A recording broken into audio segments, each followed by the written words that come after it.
Cada año nos obliga siempre a hacer un corte de caja. Estamos ante un nuevo corte de caja, nada más que pues, la caja está vacía de logros, está vacía de resultados. No hay absolutamente nada que presumir. Me parece que la reunión que se hace hoy es la apología del fracaso, es un incentivo a la mediocridad, pero pues cada quien está en libertad de llamar a quien quiera para celebrar lo que considere. Lo cierto es que ninguna reunión, por grande que sea, ninguna porra orquestada, ningunos aplausos incentivados desde el aparato oficial van a cambiar los datos duros que tiene el país. Y mira, yo lo veo en las propias ofertas del gobierno, que más allá de verlo desde la perspectiva propia, creo que podemos contrastar la realidad que se tiene con lo que ellos mismos ofrecieron.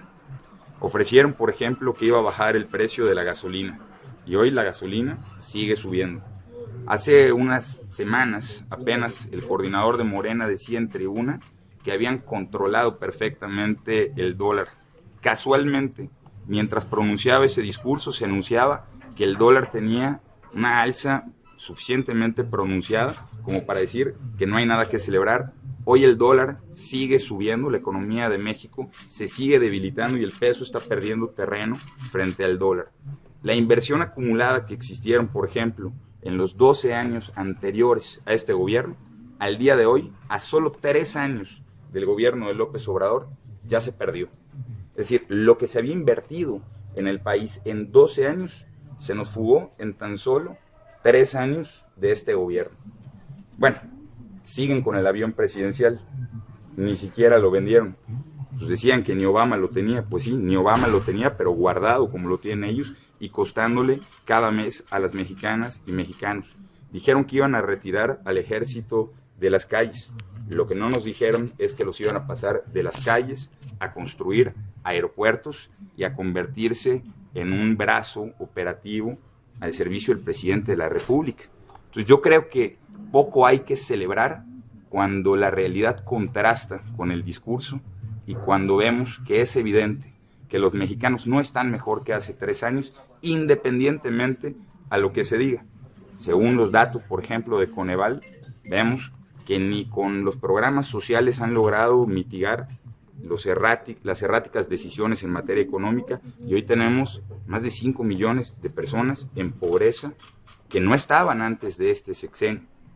Creo que es lamentable, por ejemplo, en materia de salud, que más de 7 millones de personas hayan perdido cobertura a partir de la mala decisión de desaparecer el Seguro Popular y crear el INSABI, que no solo atiende menos enfermedades, sino que ha dejado sin protección a 7 millones de personas. Y yo creo que no es un asunto de miopía, sino que la realidad es opaca a partir de este gobierno.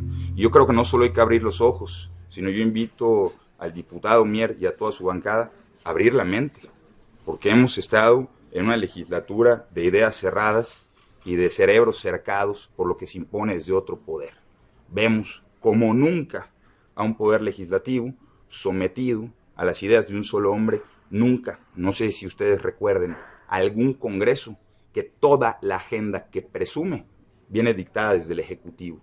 Yo creo que hay que darles una clase de división de poderes, pero también de dignidad, porque no es la dignidad de cada uno de los legisladores, sino del país a través de sus representantes. Nosotros no estamos llamados a ser aplaudidores del gobierno, sino a señalar lo que no va bien para corregir el rumbo desde las leyes como nos corresponde.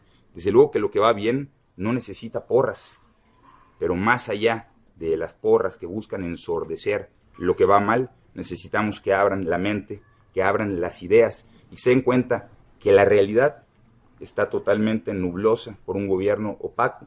Y no solo me refiero opaco en las cuentas, ya vemos que el 80% de las compras y adjudicaciones que hace el gobierno no las hace por medio de licitación, las hace de manera directa, y eso nos está llevando a niveles de corrupción muy graves que distan mucho de a partir del 1 de diciembre se termina la corrupción. Y otro dato, por ejemplo, los homicidios dolosos.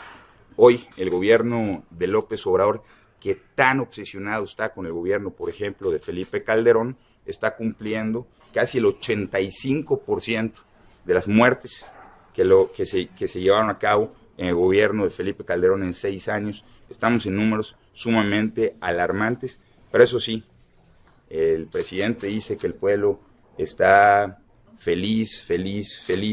Yo creo que hay que replantear el concepto de felicidad y concentrarse en recuperar el de bienestar de las personas, que solo se logra con seguridad, se logra con empleo, se logra con servicios de salud e implementando políticas serias y no polarizantes. La política fracasada de los abrazos.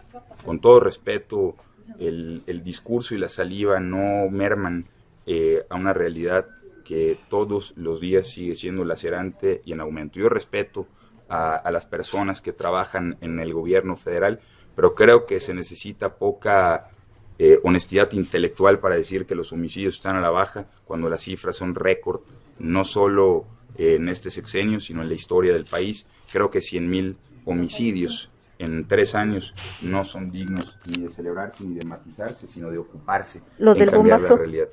Lo del bombazo en Tula. Es parte de una lamentable situación, no solo el tema de Tula, sino lo vemos en todos los estados que han crecido en niveles de inseguridad y que poco han recibido del gobierno federal más que discursos. Decía don Manuel Gómez Morín que no hay ilusos para que no haya desilusionados, pero tampoco por la poca capacidad que tiene este gobierno de escuchar, nosotros vamos a dejar de proponer. Nuestro trabajo es buscar alternativas para los problemas que tiene el país hoy y no podemos renunciar a nuestro deber y a nuestra obligación de proponer todos los días para que a este país le vaya mejor. A nadie, y te lo digo con franqueza, a nadie debe alegrarle que al gobierno le vaya mal. A mí de ninguna manera me alegra. ¿Qué más hubiéramos querido? Que este gobierno acertara en políticas públicas lo que tanto presumió en el discurso. Sin embargo, insisto, la realidad lo sigue rebasando, probablemente por la izquierda o por el centro, no sabemos, pero tienen que corregir el rumbo, porque si no corrigen el rumbo, vamos a estar en 3 años discutiendo quién va a administrar las ruinas. Y no tenemos nadie, creo que vocación de arqueólogos. Tenemos que todos aspirar a tener un mejor país a partir de un gobierno más fuerte, pero un gobierno más fuerte, insisto, solo se logra si la sociedad mejora, si la sociedad avanza. Es que los focos de alerta están encendidos desde que inició la política descoordinada en materia de seguridad. Las alertas se tienen que prender, no cuando sueltan a un delincuente hoy. Lo dijimos desde que soltaron, por ejemplo, al hijo del Chapo. Las alertas tienen que aumentar cuando, por ejemplo, los golpes que se dan al crimen organizado disminuyen. Es decir, si nos concentramos en un hecho y con eso queremos resumir la negligencia de este gobierno, creo que les estamos dando un salvoconducto y no es nuestro papel reducir la lamentable realidad que existe en todo el país. Hoy es este caso, ayer fueron otros y lamentablemente si no se corrige y se sigue polarizando el país, mañana serán más. Del hombre que fue liberado y de todos los que han mantenido en la calle con esta, insisto, política de invitar a los abrazos. Creo que el gobierno tiene que tomarse con seriedad, que es el responsable de la seguridad nacional y no únicamente estar dedicado a continuar promocionando sus obras faraónicas en un momento en el que además tenemos una crisis de seguridad, de salud y de económica. Por ejemplo, en este mes vimos el registro más alto de la inflación que hemos tenido en por lo menos 2 décadas. Esto va a afectar de manera directa el poder adquisitivo que tienen nuestras familias y particularmente quienes menos tienen. Decían que primero los pobres, sí, son los primeros que están resintiendo la poca seriedad y la falta de política pública en materia de economía en el país, en materia de salud, y ya lo has dicho, en materia de seguridad. Cuando llegan los indicadores de inflación, es el resultado de lo que las familias están pudiendo comprar o no. Es decir, desde luego, si estamos hablando de que hay un 7% de inflación, más de un 7% de inflación, pues es proporcionalmente, por lo menos, lo que las familias están dejando de adquirir. Y ante propuestas que hemos hecho para que las familias tengan nuevas y mejores opciones, lo que hemos recibido es razón. Por ejemplo, hoy nuevamente, en temas personales, presenté nuevamente la iniciativa para que las personas que ganan menos de 10,300 pesos al mes no paguen impuestos sobre la renta. Ellos no representan ni siquiera el 8% que tiene de ingreso este impuesto, y sí beneficiaría a por lo menos 15 millones de trabajadoras y trabajadores, lo que podría significar darle la vuelta un poco, al menos de momento, paliar un poco la situación del tema de la inflación, en lo que siguen protegiendo o se busca proteger las fuentes de empleo. Desafortunadamente, ustedes lo vieron en la ley de ingresos, lo vieron en la miscelánea fiscal, lo vieron en el presupuesto de egresos de la Federación. Esta es una mayoría que de verdad tiene vocación de porrista. Lo van a ver hoy seguramente en el Zócalo orquestando porras, en vez de concentrarse en analizar las propuestas que sí le sirven a México, porque ellos piensan que el hecho de que alguien proponga una modificación a un proyecto del presidente es una afrenta. No saben para qué existe la democracia, los contrapesos y poder confrontar ideas y no personas. Son fanáticos de un proyecto personal y no personas comprometidas con un proyecto de nación. Nosotros lo hemos dicho desde que empezó la política incremental.